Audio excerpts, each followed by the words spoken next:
that Noah and the family survived from a universal flood. And the flood destroyed, covered, and destroyed everything on the world. So when they came out from the ark, they can only see the dry land. They can see the empty space. They can see the vast territory, but there was nothing left over there. And at this moment, it was God who called Noah that you and your family come out of the ark. You and your wife and your son and their wives. And on that very day, Noah and his son Shem, Ham, Japheth, together with his wife and the wives of his 3 sons, enter the ark.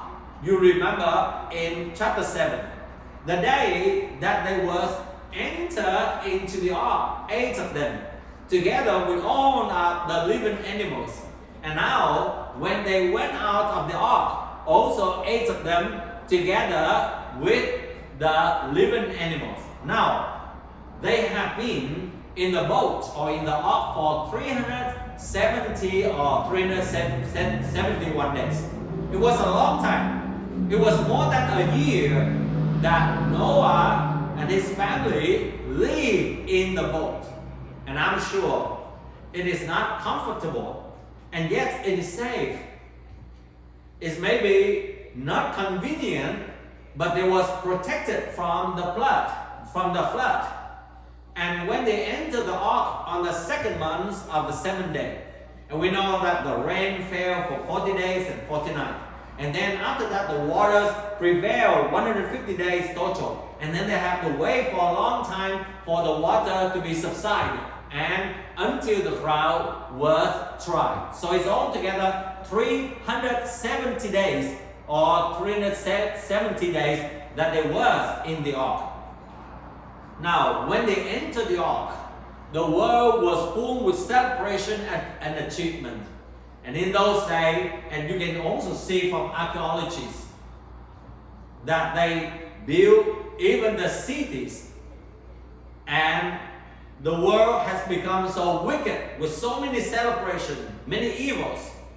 And now, when they got out of the boat, they could only see the dry and empty land. And especially Noah at that time was 601 years old. When he was in the ark, he was 600 years old. And now after he get out of the ark, he is 1 year older. And as you know that when we get older and when we have to start from zero, we have to start anything from the beginning, I'm sure that many of us would not want to do so. We would be very discouraged in order to start with something from zero. When I first came to the United States, and in the same way, I have to start all over again. Even though we have some co-workers, even though we have family members, even though we have something to start up with, but in a new place, it would be very tough, very difficult.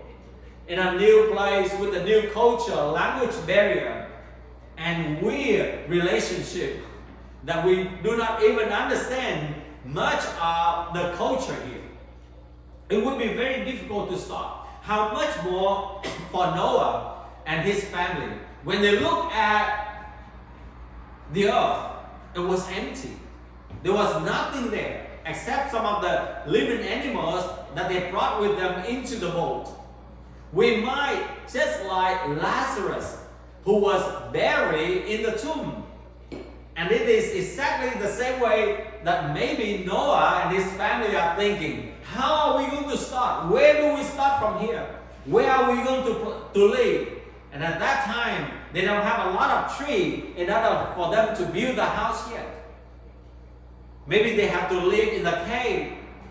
And how can they imagine that one day from their generation, from these 8 people, they are going to populate the world once again? They used to live in the city with a lot of celebration, and now they have to live in the countryside, in a suburb area, in an empty places. Everything was different. The environment was different, and they have to labor all over once again. So we might be buried in the tomb just like Lazarus, with fear and frustration, anger and anxiety, sickness and sadness, conflicts and confusion, broke and despair, bondage and sin. And I don't know about you, for this 2026, what are the things that you are facing? You may face with a lot of fears and frustration, or even sickness is also something that you have been compact with for a long time. You have been struggling with for a long time. And yet, regardless of our situation, it's just like the situation of Lazarus, who was already dead in the tomb. And when Jesus came and just said, Lazarus, just get up, just go out.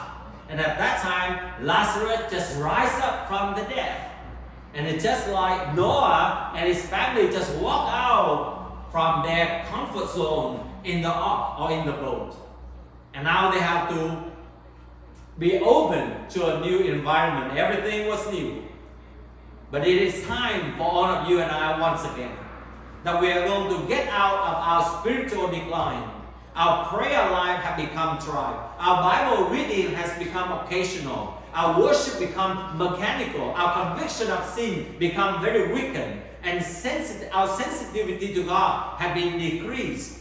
And we need to get out of those spiritual decline. We need to get out of our moral decline, our mental breakdowns, our emotional losses, our chronic discouragement. How many of us have the chronic discouragement?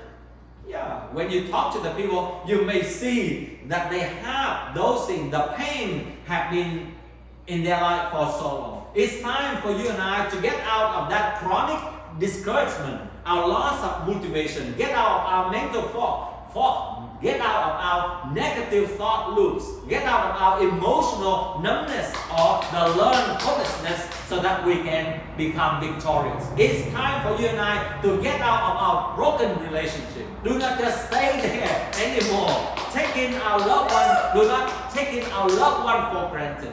Do not just continue to keep unresolved conflicts.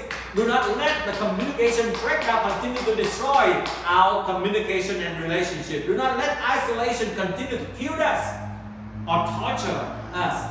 Do not let bitterness to continue to grow violently in our life.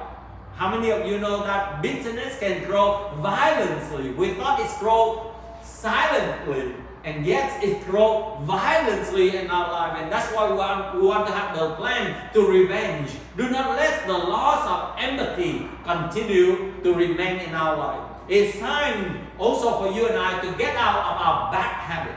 Maybe irregular sleep schedule, the poor time stewardship, endless scrolling, inconsistent routine, comfort addiction, starting strong and yet finishing weak. Let us pray that you and I can get out all of those situations, from the pain, from the anguish, from the broken relationship, from the failure of our life, from the poverty, and from the poor mentality, in order for us to rebuild and to revive, just like the word sing in Chinese.